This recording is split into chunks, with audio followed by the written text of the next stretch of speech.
Сәлеметсіңдер ме оқушылар? Жалқаулықты тастаймыз, біз сабақты бастаймыз. Ең алдымен біз өткен сабақты балалар пысықтап алайық. Суретке назар аударыңдар. Суретте адасқан әріптер ойыны. Суреттің астындағы тор көздерге қысқа и әріптерінің қай тиістісін тауып қоясыңдар. Ойланыңдар.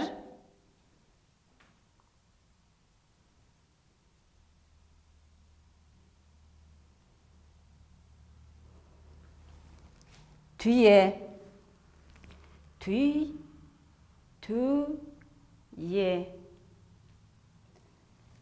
Жауаптардың сәйкестір көріңдер. Қысқа и. Себебі балалар, түйе. Неше буын сөз екен? Екі буын сөз екен. Неге қысқа иді қойдық балалар? Себебі у дауысты. Дауысты дыбыс әрібінен кейін қысқа и жазылады екен. Сиыр.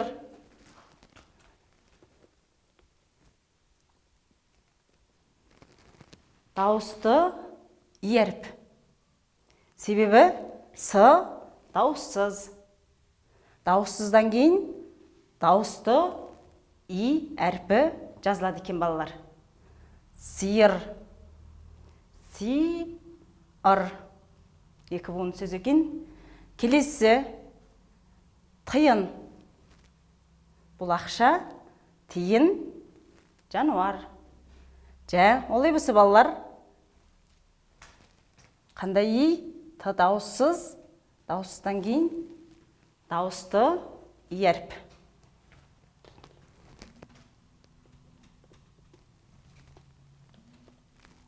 Бұлай жазсақ, бұлай орналастырсақ балалар, дұрыс орналастырған деген сөз екен. Енді балалар, біз өткен донда қандай дыбыспен танысыппыз? И. Қандай әріппен танысыппыз? И. И дауысты дыбыс екен. Енді мен сендерге бір жұмбақ жасырамын. Сол жұмбақтың шешуін барлығымыз бірлесіп шешетін боламыз.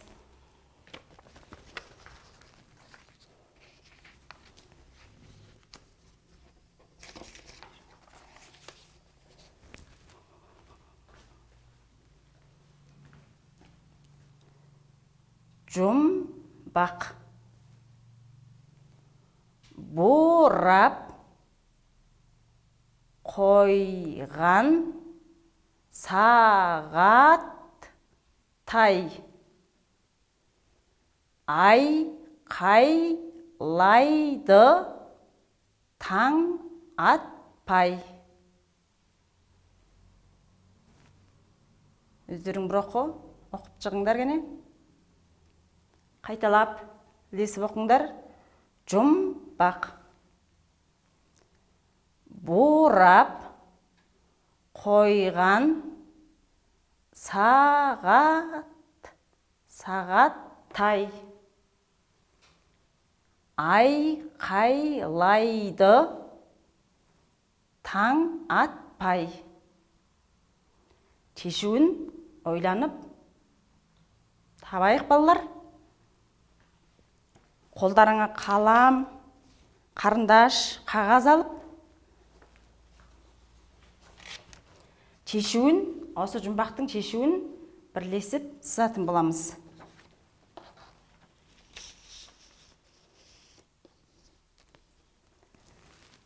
Қағазға қолдарыңды қойып,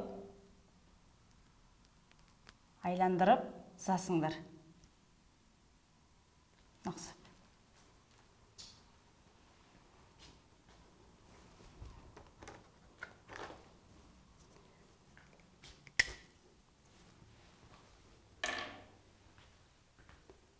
Сызып болған шығарсыздар балалар.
барлықтарың қарап отырып сызып алған боларсыңдар. Енді бұл жұмбағымыздың шешуін сызған екенбіз балалар. Не болды? Әтеш.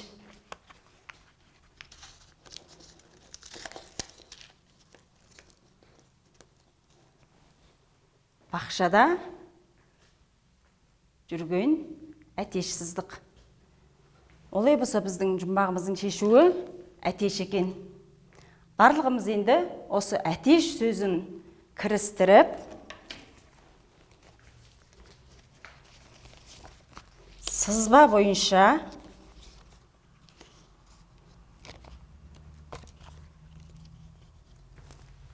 бойынша сөйлем құрастырайық. Әтеш сөзін кірістіреміз балалар.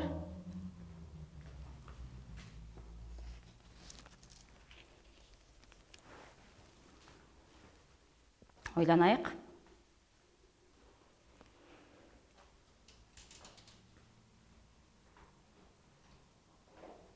Қандай сөйлем болуға болады? Әтеш дән терді. Әтеш дән терді. Балалар, неше сөзден құралған сөйлем екен? 3 сөзден құралған сөйлем екен. Олай болса, біз осы сөйлемнен әтеш сөзін барлығымыз айтып көрейік. Әтеш. Енді буынға бөліп айтайық. Әтеш. Әтеш. Неше буынды сөз екен балалар? 2 буынды сөз екен. Басында қандай буын естіліп тұр? Әтеш. Естіліп тұр, балалар. Олай болса, барлығымыз деп айтып көрейікші.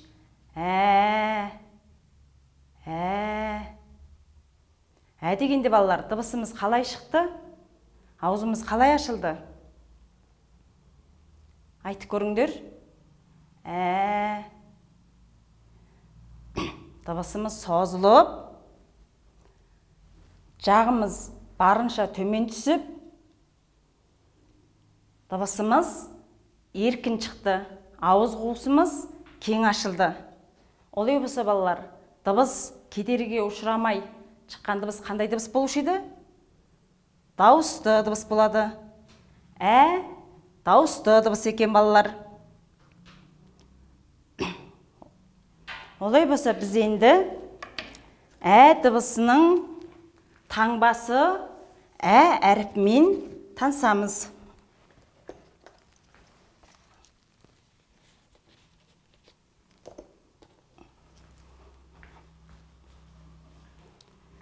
Әріптерді оқиық.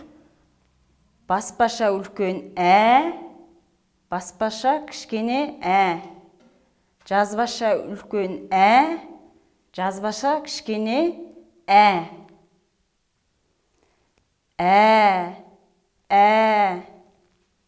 Олай болса балалар, біздің бүгінгі өтетін сабағымыздың тақырыбы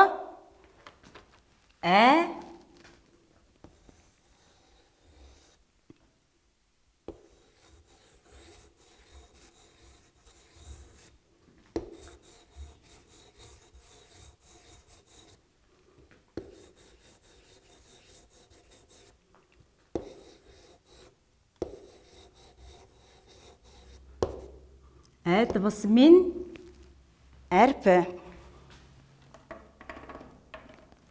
Кітаптарыңыздың балалар 87-ші бетінде ойланайық ойыны бар.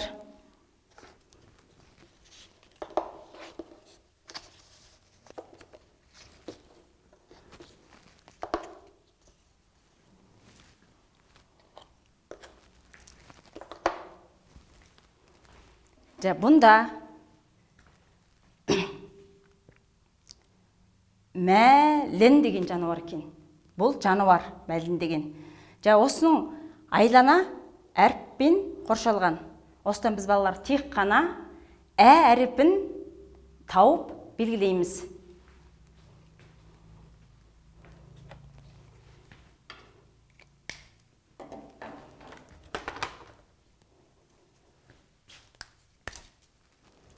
Ал тапқан болсаңдар,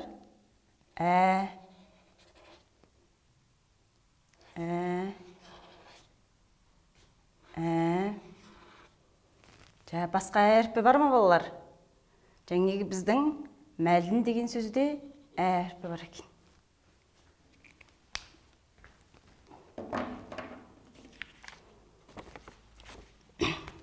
Енді біз буындарды оқып танысамыз.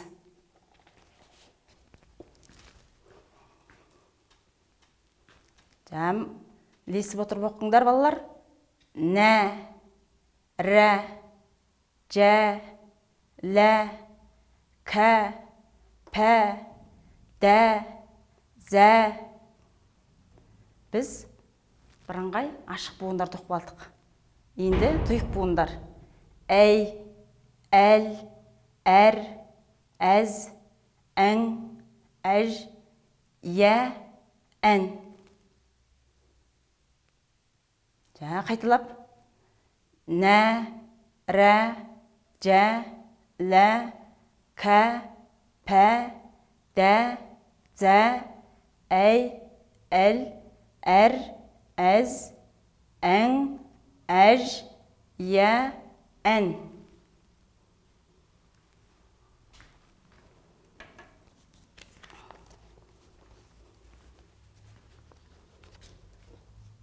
Балалар, бір буынды сөздерді. Бір буынды сөздерді оқиық. Пән, дән, мән, тән, дәм, нәр, сән, тәж. Қайта. Пән, дән, мән, тән, дәм, нәр, сән, тәж. Балалар, тәж дегеніміз ерте кезде қам патшалар киетін, патшалар алтынмен жалатып киетін бас киім екен. Пән дегеніміз сабақ екен. Қазақ тіл пәні, моңғол тіл пәні. Басқа сөздерді біз мағынасын білеміз.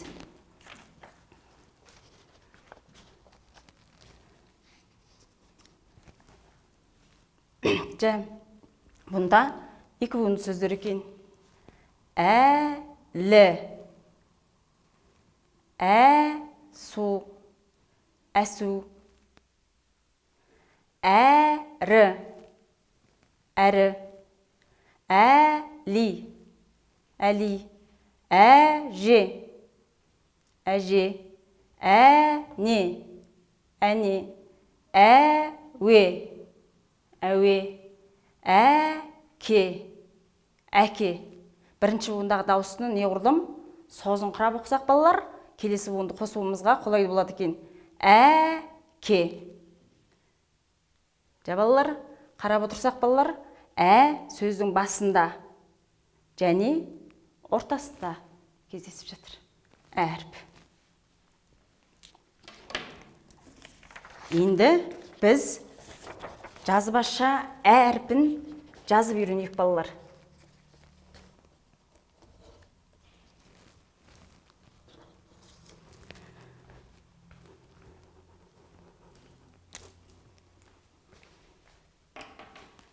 Әрпі, жазбаша әрпі, мұнда тұр.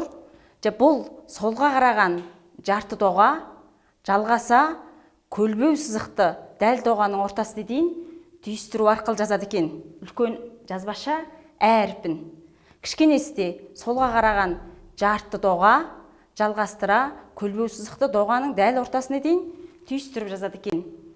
Кішкене жазбаша кішкене жазу жолының ішіне солға қараған жарты доға, жалғастыра жазу доғаның дәл ортасына дейін түйістіріп көлбеу сызықты жаздық. Бұл кішкене жазбаша. Үлкенін жазу үлкен жолынан бастап солға қараған жарты доға қос сызықтыңға жеткізе отырып, көлбеу сызықты доғаның ортасына түйістіріп жазамыз екен. Жай балалар, сендер қолдарыңа қалам алып, бір жол дәптеріңе жазыңдар. Үлкен жазбаша ә, кішкене жазбаша ә әріптерін.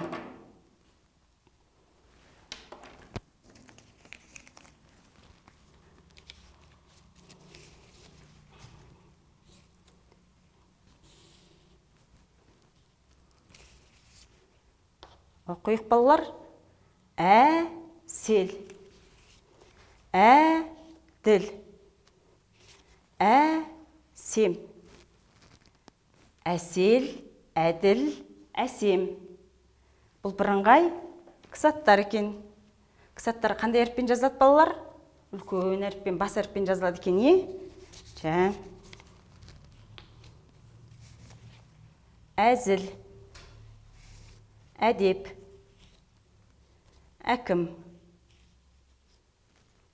Ал қосып оқиық. Әсел, әділ, әсем. Әзіл, әдеп, әкім.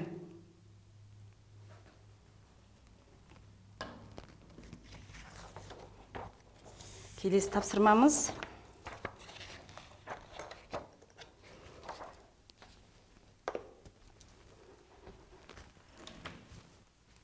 Сурет берілген және де сөздер жазылған. Мына сөздерді алдымен балалар өздерің іштеріңнен бір рет оқып шығыңдар.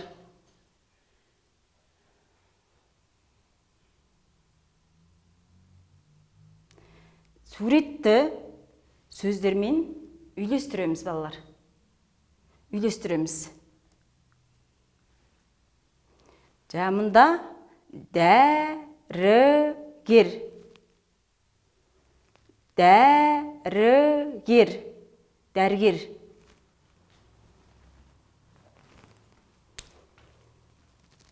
Дәрігердің суреті мұнда екен.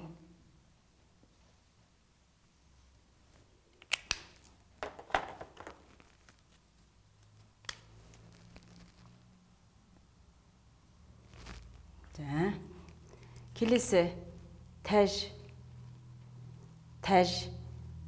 Бас киім деп айтқанбыз жаңа.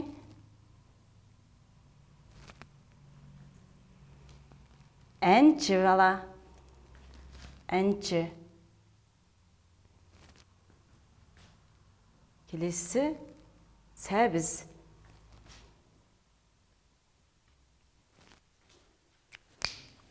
Қайтадан оқиық. Дәрігер, тәж, әнші, сәбіз.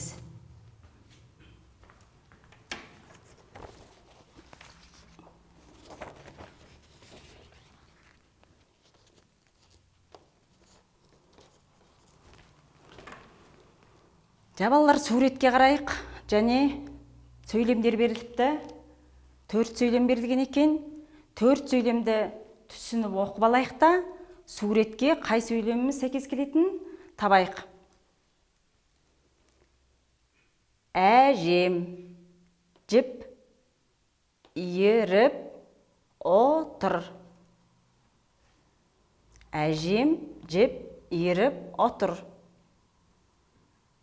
Әжем деген сөзі мына жерде оқып кеткендіктен біз енді бұнда бәріптеп тұрмаймыз, балалар. Әжем, тура оқимыз. Әжем, әлиді, тербетіп, отыр, тура оқимыз.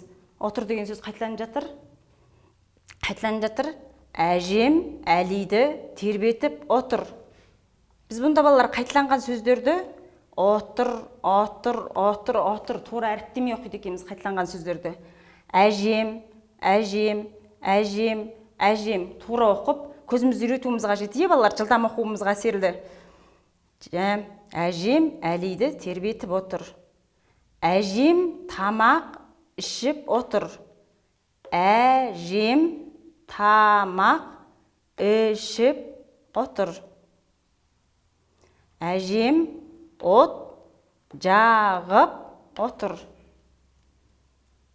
Әжеміз не істеп отырған ұқсайды балалар? Әжем Әлиді тербетіп отыр. Суретке сәйкесетін сөйлеміміз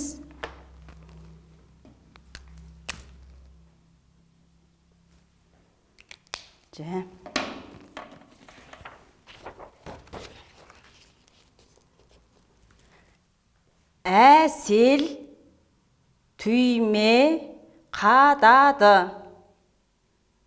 Әсел түйме қадады. Әсел киім үтіктеді. Әсел киім үтіктеді. Әсел көлік жүргізді. Әсел кітап оқыды. Мына суретке қайсы сөйлем сәйкес келеді екен? Әсел көлік жүргізді.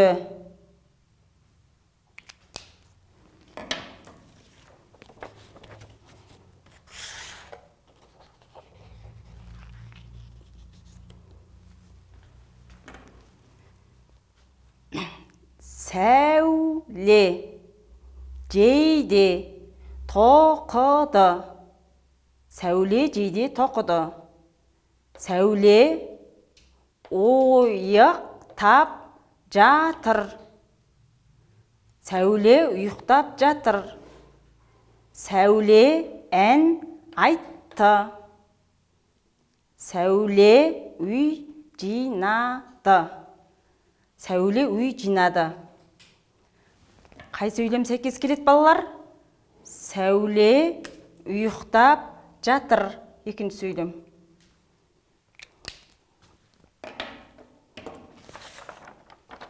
Кітаптарыңда әже деген мәтін бар. Балалар, мұғалім алдымен бір рет оқып берсін, одан кейін өздерің оқисыңдар. Әже. Әжем әкемнің анасы. Әжем әкемнің анасы. Нағашы. Әжем шешемнің анасы. Нағашы әжем шешемнің анасы. Ақылды әже елдің анасы. Әжім әженің әрі, әженің батасы дәрі. Әжім әженің әрі, әженің батасы дәрі. Ал өздерің бір рет оқып шығыңдар.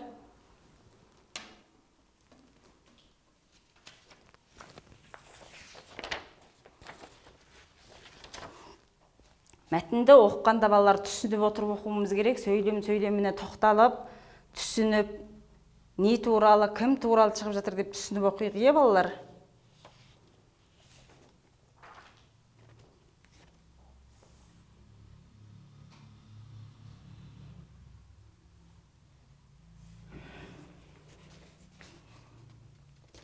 Мәтін бойынша сұрақ.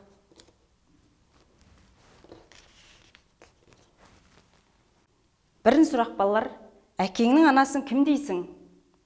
Бүтін сөйлемін жауап берейік. Әкемнің анасын әже дейміз. Екінші сұрақ, балалар, шешеңнің анасын кім дейсің? Нағашы әже дейді екенбіз. Олай болса, балалар, үйде мәтінді толық оқып, әліпби кітаптарыңдағы әрпіндегі беттердегі тапсырмаларды толық орындап келесіңдер. Үй тапсырма белгілеп алыңдар.